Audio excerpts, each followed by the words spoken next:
of like naming your pet. So what name do you want to commit to? What name do you want to feel so invigorated by or excited by every time you plug it in? This is a cool name that I would want to potentially engage with for the next 5 or more years. One is called Love Crusader. One is called Silver Eyes. I have another one that's called Groovy Drive. I don't try to keep various working version files because once I change it, I tend to just leave it as it is, unless it's a huge change where I would generate another working file and put a 2 after it, so I know it's the latest one. Take my license. Take my identity. Take my identity. Take my identity. Take my nationality. Take my race. Take my name. Take my name. Take my name. For all exported files, I have a sort of a system. If I feel like the file is completed and there's no other edits that are necessary, I would do a dash and put FIN as finished project, in capital letters. So oftentimes there would be cases where I finished a project and it would be -fin, but I feel like I would have to redo the edit. Then oftentimes there are files that are titled fin. So that gets pretty complicated. It oftentimes delete unused footage because I don't feel like I would use it again anymore in the future.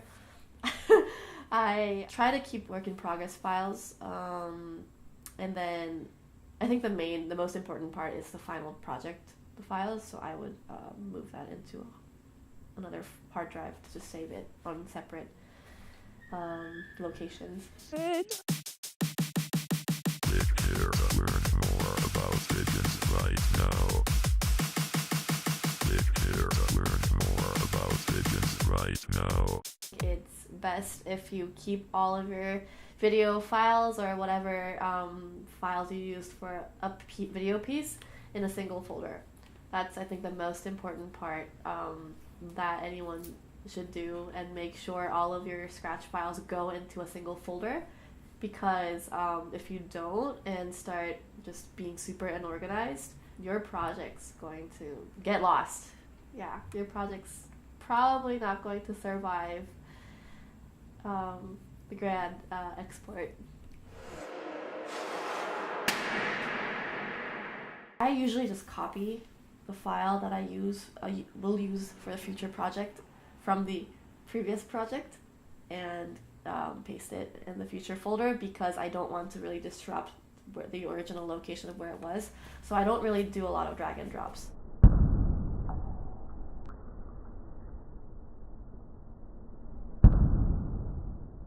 The way I name my folders would be usually the date, so it'll be 2016 0109, and I space and then put hyphen and then space and then I put the title of what the folder is, so I know I can backtrack when the folder was made, in order to just find certain images or things I've archived easily.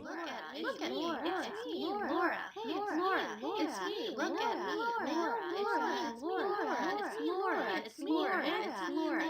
I'm Laura. I'm Laura. Currently, I use 2 different operating systems. I have a Windows computer and a Mac computer. I try to use my Mac computer more so for personal usage, where I use my Windows computer mostly for art. Express it, live it, command your style, create it, design it, now let me see you work it, create it, design it. I do have anxiety losing my files sometimes, of course, as anybody else who would use the digital medium. So right now I upload all of my videos online as soon as I make it and I feel like it's finished. Not necessarily just to show it to the world, but as a way of storing it and for me to go back and revisit it. By agreeing to these terms of service, your privacy is understood to be protected by your agreement to the privacy policy, agreeing to be part of us. I try to not make my files too deep, so because it's difficult to find and relocate folder files.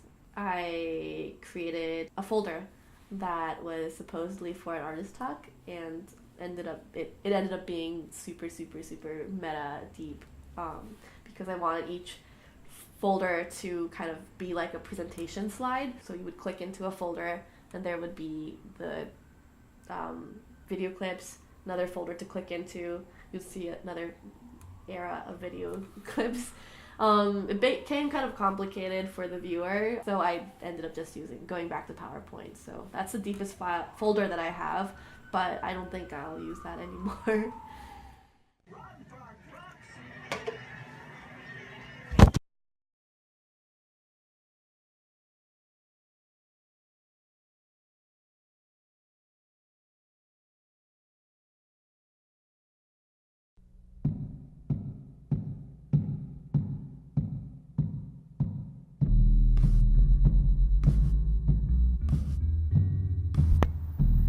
Bonjour et bienvenue dans notre chronique littéraire. Aujourd'hui, je vais vous parler d'un ouvrage de Susan Burner, Vanishing Point, How to Disappear in America Without a Trace.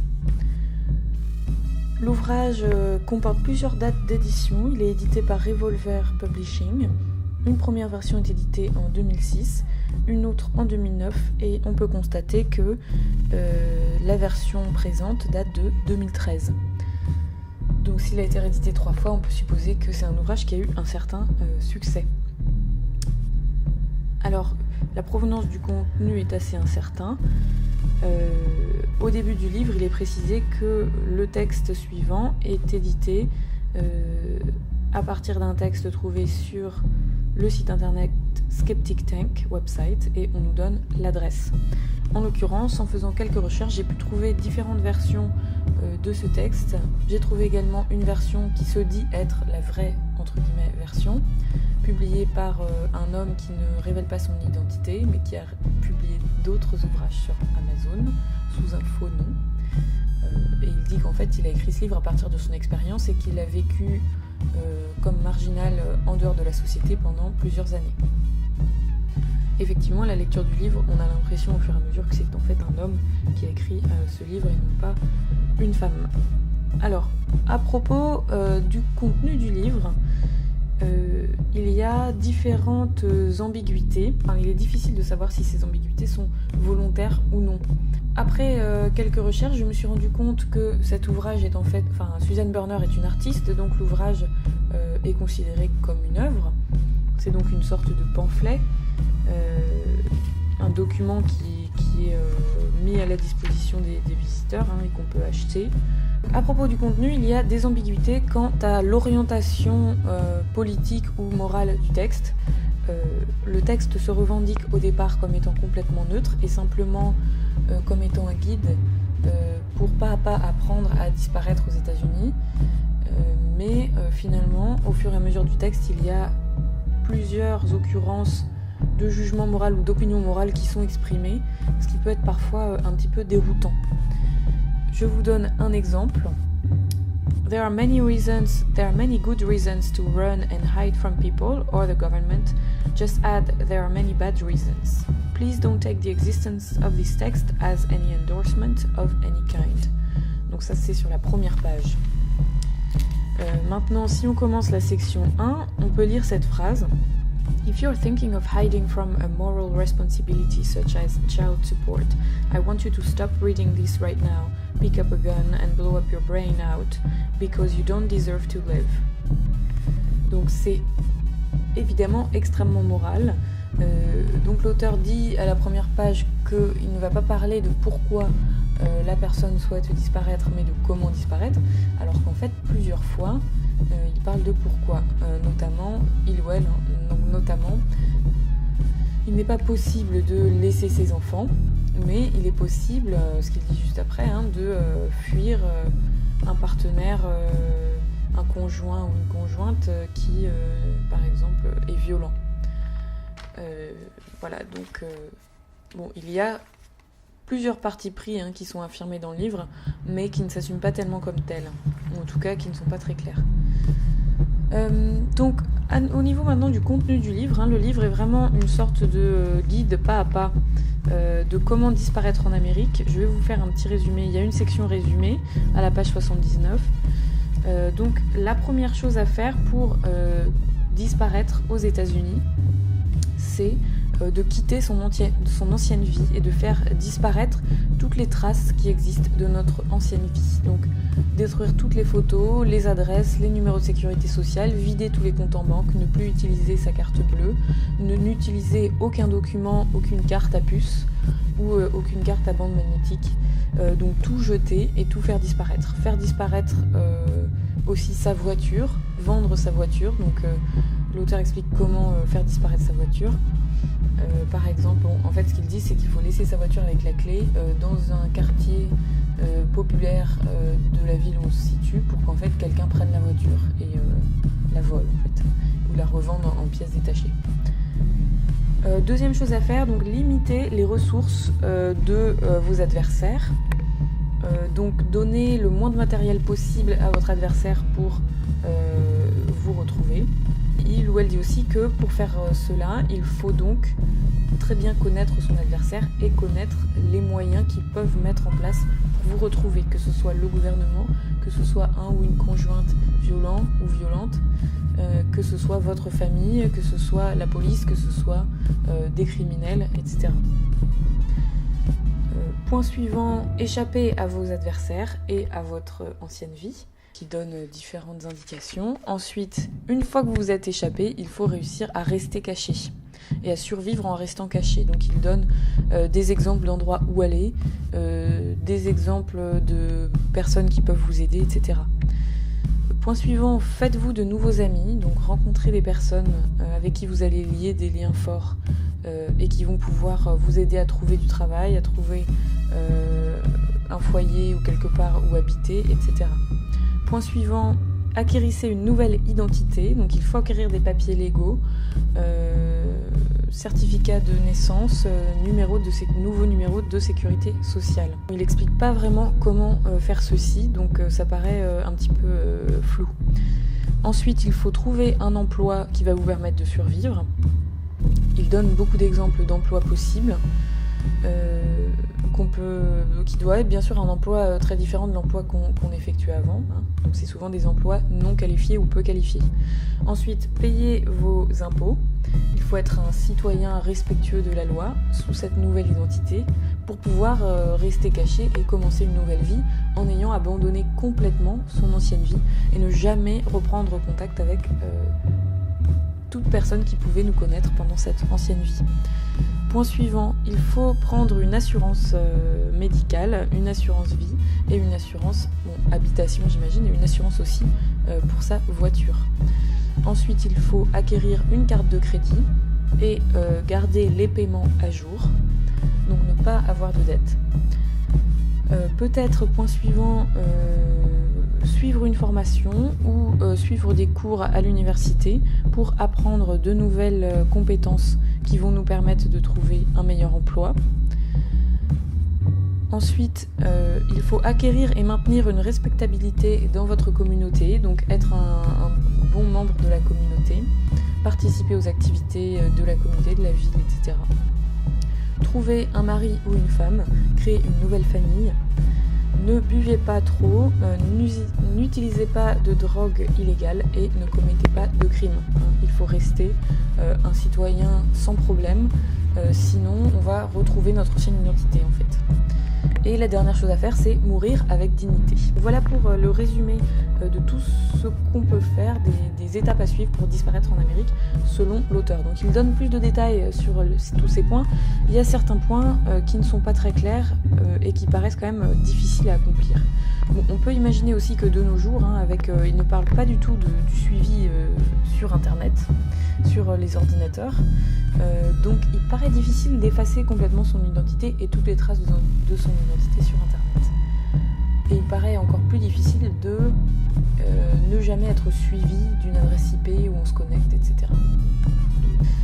Pour conclure, je voulais parler d'un extrait de la fin de l'ouvrage où l'auteur publie un extrait d'une lettre d'un juge de la Cour suprême du Montana qui parle de la capacité à traquer les citoyens. Cette lettre a été écrite à propos d'un cas où les juges devaient décider si il était possible ou non de recevoir comme preuve des documents qui ont été trouvés dans les poubelles de la personne accusée, sans son autorisation.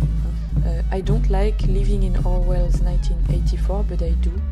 And, absent the next extinction event or civil libertarians taking charge of the government, the former being more likely than the latter, the best we can do is try to keep Sam and the sub-Sams on a short leash. Tous les pouvoirs qui sont maintenant mis à disposition du gouvernement font qu'on vit bien dans le monde dont George Orwell parlait dans son ouvrage 1984.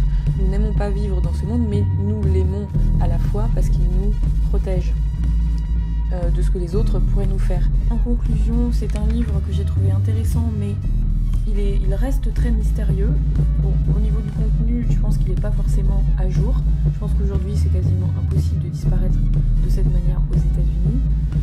Les lois sont aussi forcément différentes en fonction des pays, les possibilités, donc à relativiser en fonction du pays où on se situe.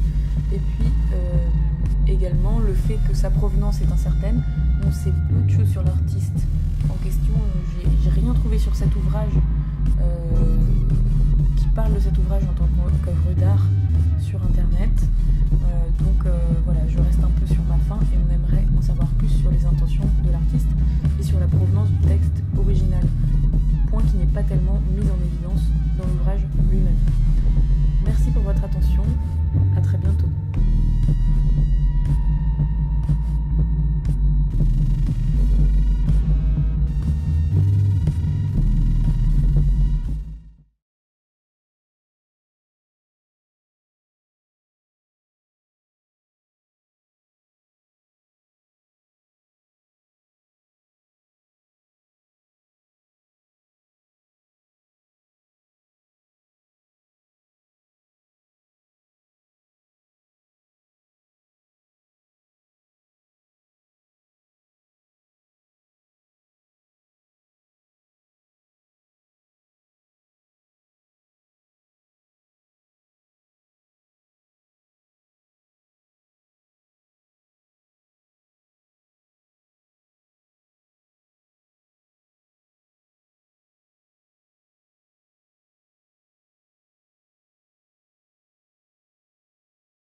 moving to receive this honor, and it's actually profoundly sad not to be able to be there with you. I am actually very tempted to break some news, but you guys can Spiegel is publishing a story tomorrow that's actually, I've seen a lot of things, but this one is actually really deeply disturbing and chilling.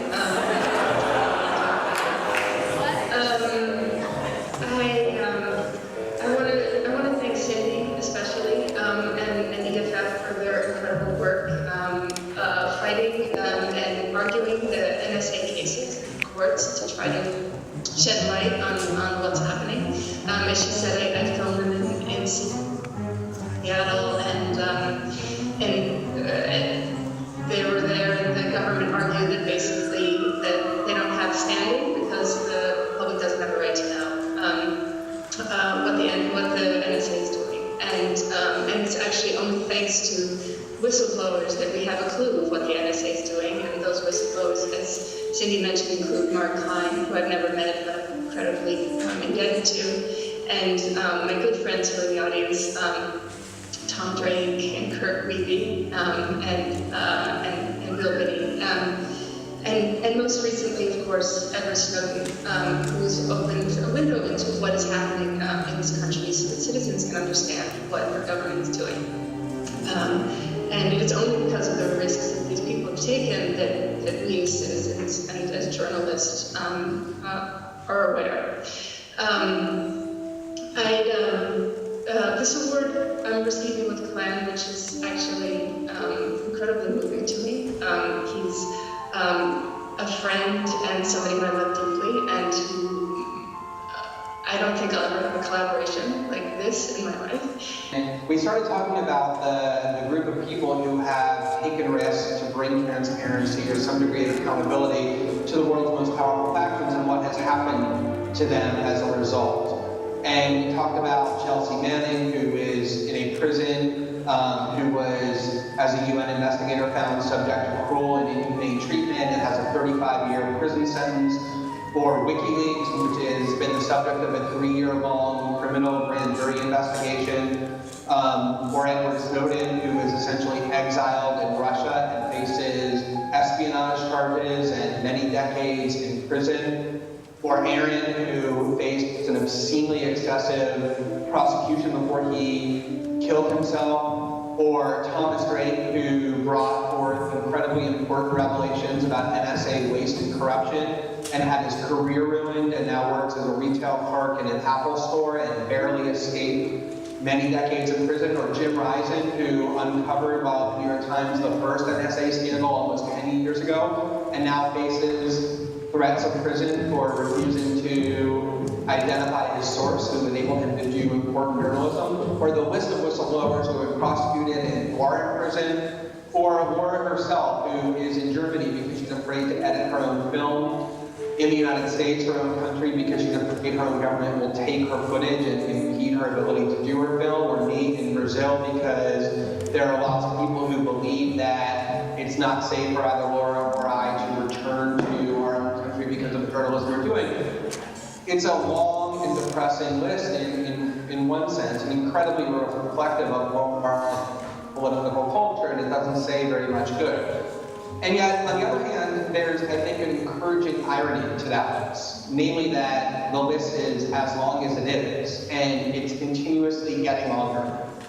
In other words, I think there's lots of tactics that the government uses to try and, as Laura said, intimidate and chill and deter people from meaningfully challenging it. And in a lot of cases, it does work.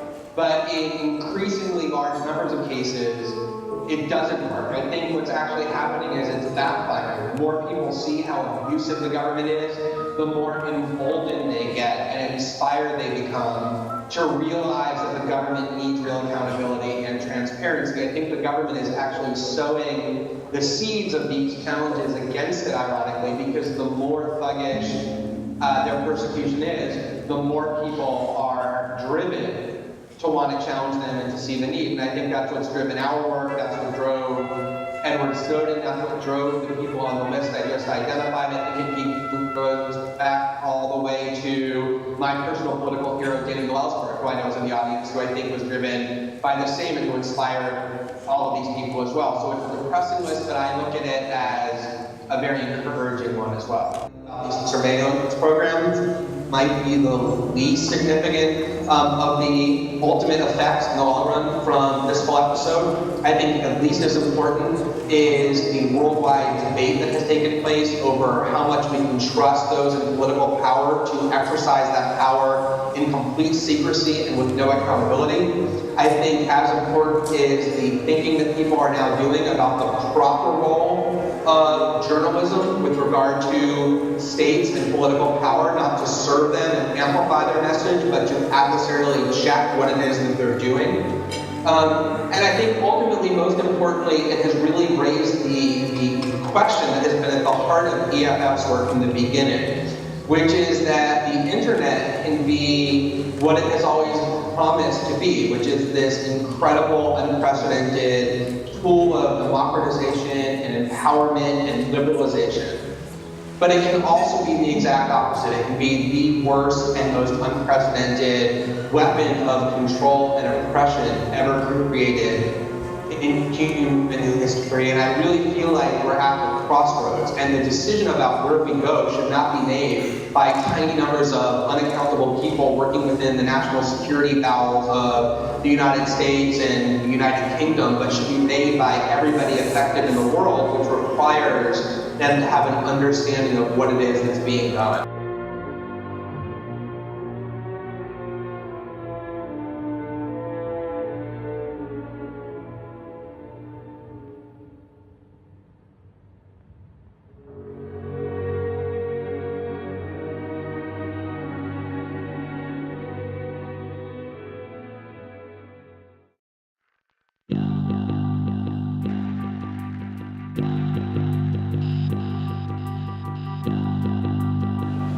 Around 2005, a good friend of a lot of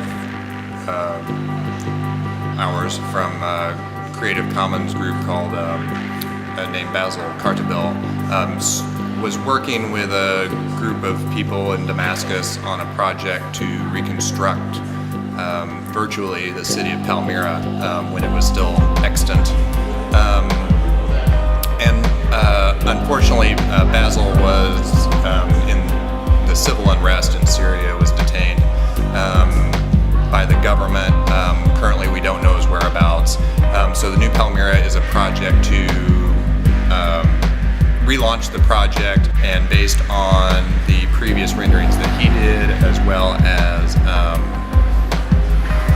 new information we're uncovering, photogrammetry, pictures contributed from crowdsourced from people all around the world, to reconstruct a virtual city of Palmyra, to create something new in virtual space where the whole city of Palmyra has been deleted and is being wiped off the map. And so, you know, with 3D modeling, virtual reality technologies, things like this, we're recreating the city of Palmyra. We're accepting things like music, works of literature,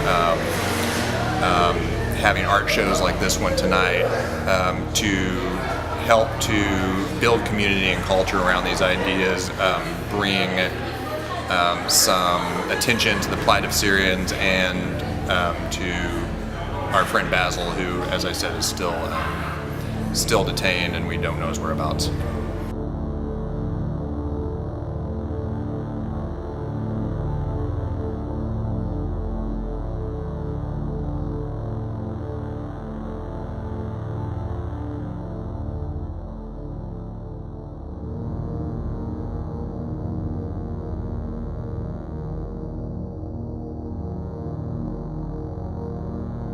Also, there were some virtualizations using all the plans of the city, and it includes direct 3D real-time render that can be controlled using user input or mobile devices on the historical site.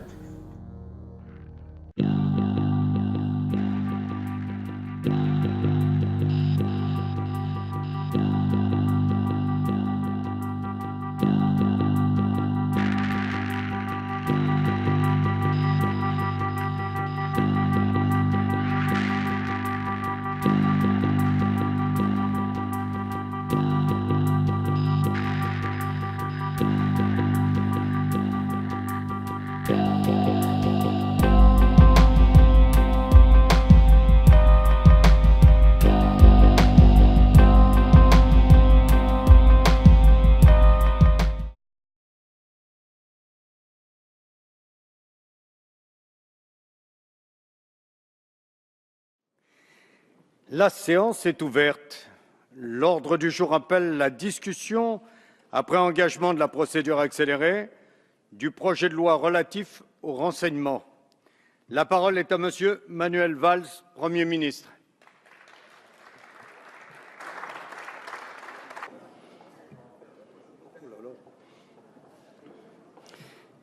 Madame la ministre, messieurs les ministres, Monsieur le Président de l'Assemblée nationale, Monsieur le Président de la Commission des lois, Madame la Présidente de la Commission de la Défense, Messieurs les rapporteurs, Mesdames, Messieurs les députés, 3 mois après les attaques terroristes de janvier, notre pays a connu la semaine dernière une nouvelle agression d'un autre ordre.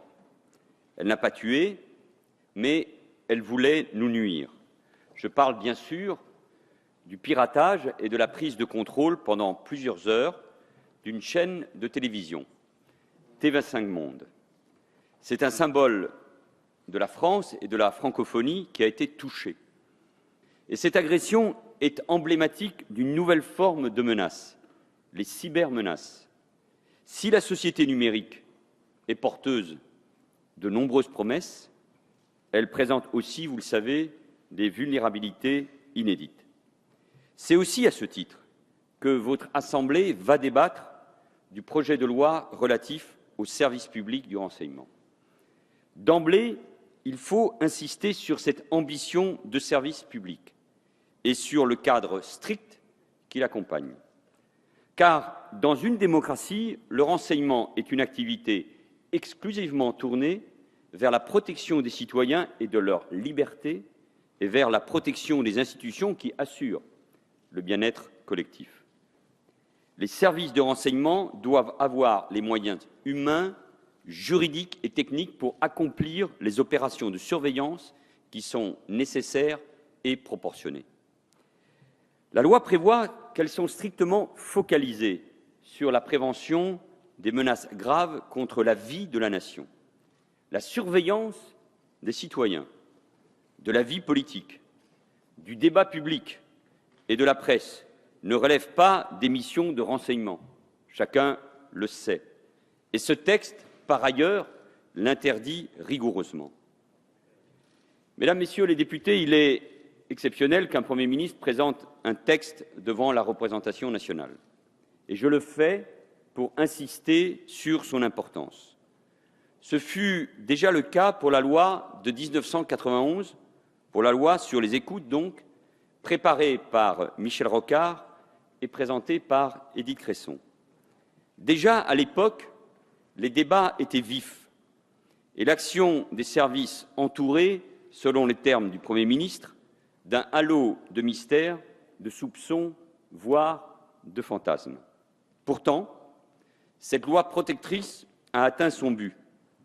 Qui sait qu'aujourd'hui, et je crois qu'il faut donner ces chiffres, dans notre pays de 66 millions d'habitants, le nombre d'écoutes administratives simultanées est limité à 2700. La réalité est donc très loin des caricatures que l'on peut entendre. Mais cette loi de 1991 est née avant la téléphonie mobile, en tout cas balbutiante, et Internet. Elle n'est plus adaptée aux enjeux de la société numérique.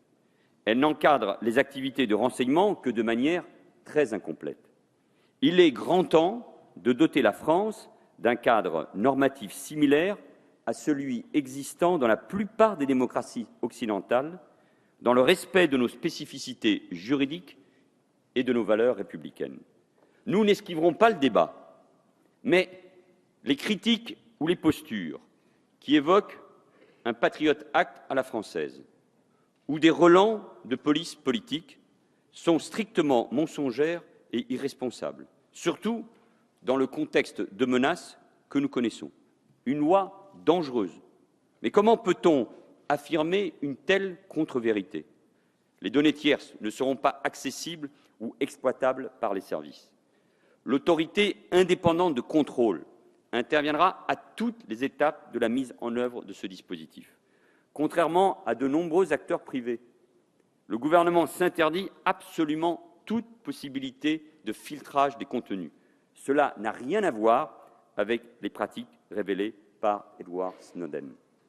Mesdames et Messieurs les députés, au sujet des activités de renseignement de la DGSE, je veux faire ici une mise au point très claire devant la représentation nationale. Les services de renseignement français ne procèdent strictement à aucune interception de communication échangée sur le sol français en dehors du régime ciblé prévu par les interceptions de sécurité. Ni la DGSE, ni aucun service n'ont accès au centre de stockage des opérateurs. Il n'y a donc, et affirmer le contraire est un mensonge, aucune surveillance de masse des Français. Sur les questions de souveraineté, nous devons nous rassembler au-delà des clivages partisans. Il y va de la sécurité de la nation, de la souveraineté économique, diplomatique et géopolitique de la France, et c'est, vous le savez, j'en suis convaincu, d'abord l'exigence des Français. Je vous remercie.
Bon, j'avais déjà vu la bande-annonce sur la newsletter, Est-ce que tu es abonné à la newsletter? sûrement, vu que je la reçois. Ah, c'est pas toi qui t'as abonné, tu l'as reçu comme ça? J'imagine que je vais m'abonner à un moment, ou via les réseaux sociaux. Non, ou via les réseaux sociaux, il suffit de s'en relayer. Enfin, en tout cas, j'ai déjà vu cette vidéo. Ce qui m'a toujours étonné, c'est qu'il n'y a jamais de signature en bas des textes d'exposition. Donc on ne peut pas aller se plaindre des textes pourris. Généralement, c'est soit écrit par le commissaire, soit par Lulu qui invite. Donc il faut se plaindre au commissaire. Comme c'est pas signé, tu peux dire que C'est c'est les artistes dans leur globalité qui le signent. Quoi. Je sais pas s'ils sont toujours d'accord, mais... Pourquoi ils ont imprimé, mais ça a dû coûter une petite blâme.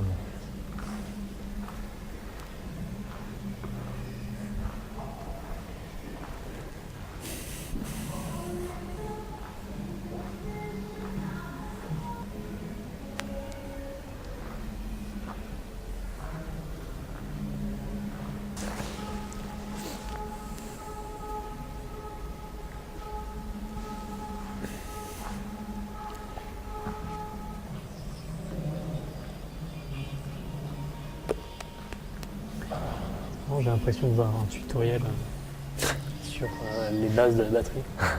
Je n'avais C'est regardé bien filmé, cela dit. Je n'avais regardé un sur, avec un sociologue qui fait de la batterie, pour m'expliquer les bases. C'est exactement ça. Est-ce que tu voulais faire de la batterie ou tu t'intéresses à la sociologie? Un croisement des deux, je m'intéressais à la batterie. D'accord. Sans vouloir faire de la sociologie. Bon, ça j'ai déjà vu. C'est l'impression que j'ai en regardant les choses. On dirait une page de recherche Google. Un peu.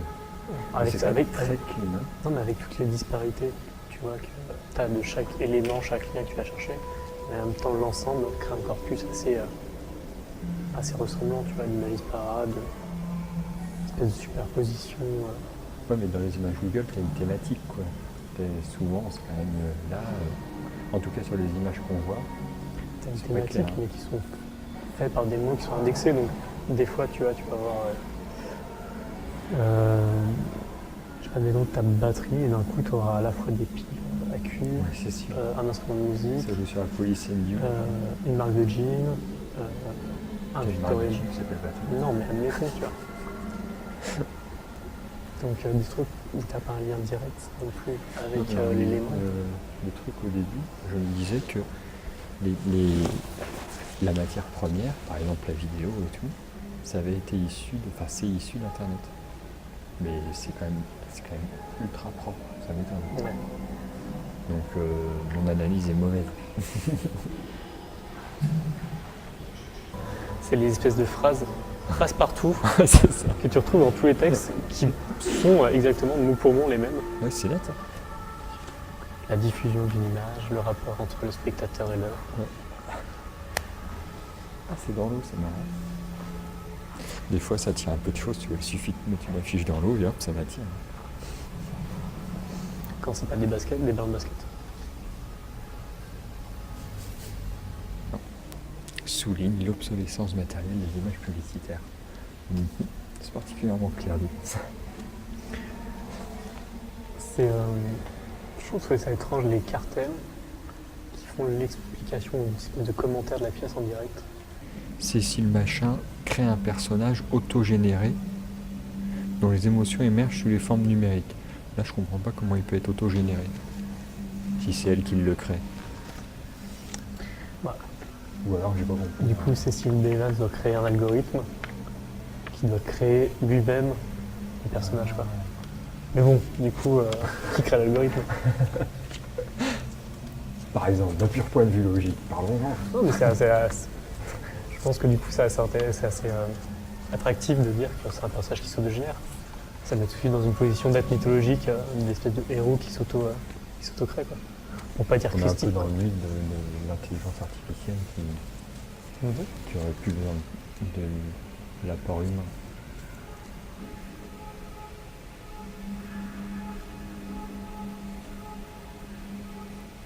Il y a toujours aussi un drôle de truc quand on lit le texte, c'est qu'après on est tenté de comparer ce qu'on a compris du texte et ce qu'on comprend de la truc. Et quand il y a disjonction, on dit c'est pourri.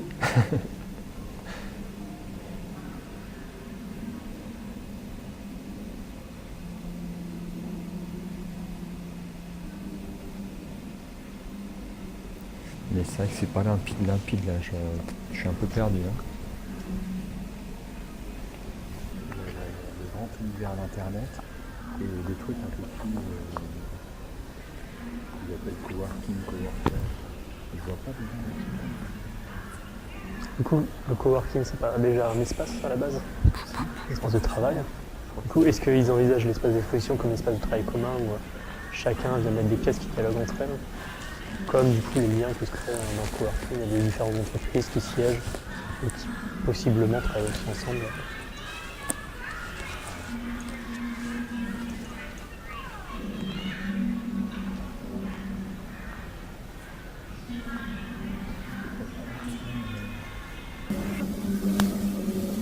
Moi c'est pas plus tellement pourquoi, c'est plutôt comment, genre, comment on arrive à des pièces qui sont totalement détachées de ce qu'elles apportent, enfin de pourquoi elles sont faites, quoi. Dire, t'arrives devant la pièce du Bouddha à Fontaine, à quel moment tu prends la connaissance du fait que ça transfère des données, d'une analyse de... De quoi?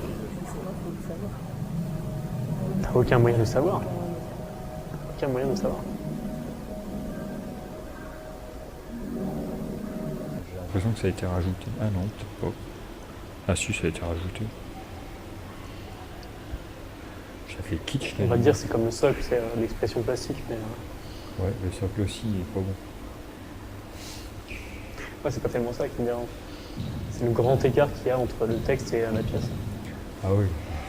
C'est pas trop entre le texte et la pièce. C'est entre l'intention présumée, c'est-à-dire la relation entre la sculpture, le site internet, bon d'accord, intéressant. Et ce que moi, d'un point de vue uniquement perceptif, j'ai sous les yeux, j'ai de l'eau qui coule. Bon.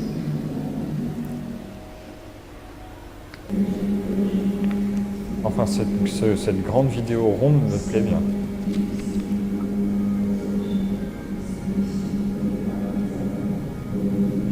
En plus, ça filme des espaces. L'espace là dans lequel est ce grand écran, c'est beau. C'est le clou du spectacle, profitez-en. C'est genre Matignon, un truc comme ça. Tu crois? Ah, possible. Je pense que Matignon se laisserait installer des choses à travers leur espace. Hôtel de Soumise, on n'y était pas. Hein. Ah d'accord.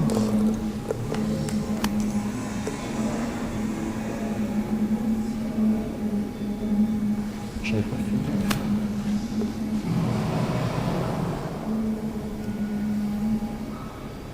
Ça c'est de la 3D. Seulement les objets qui sont insérés, je crois. Ouais, c'est ça. Et t'as pas vu la voiture là quand elle est sortie? Elle grossissait. Ouais, il y a un paquet de mouchoirs à un moment aussi comme ça. Ah d'accord. C'est là où... Putain, c'est bien. Tout à l'heure, j'ai vu que c'était la première. En tout cas, techniquement, c'est assez poussé, quoi. Ouais. J'avais jamais entendu parler de ce collectif, mais... C'est quoi un collectif de 8 délégués? 8 délégués? C'est ce qui marque, en tout cas. Faire un délégué, c'est pas une sorte d'ambassadeur. Délégué de quoi, surtout? Ouais.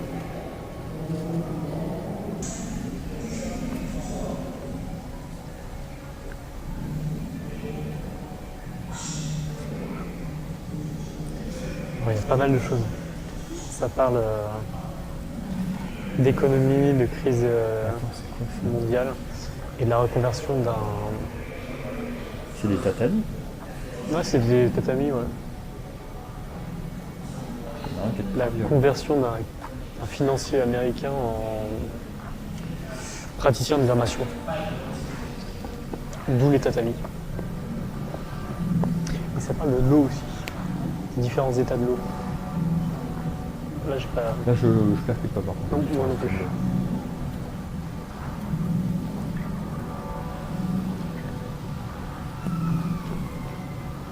Bon.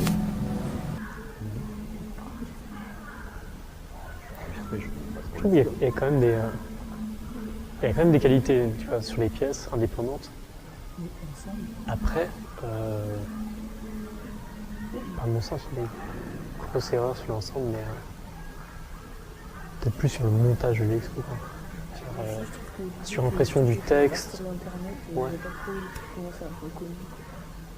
En même temps, l'Internet a pris une telle place, même dans les recherches de n'importe quel artiste, dans n'importe quelle personne qui passe, je sais pas, un pourcentage de son temps de la journée, son temps quotidien sur Internet. Je suis pas sûr que ce soit vraiment un sujet à part entière d'une expo, mais... De toute façon, c'est toujours un peu la faiblesse des expos thématiques. C'est que souvent le thème n'a pas forcément besoin d'avoir des œuvres qui le relatent pour être intéressant ou ça. Et souvent ça limite les pièces d'ailleurs.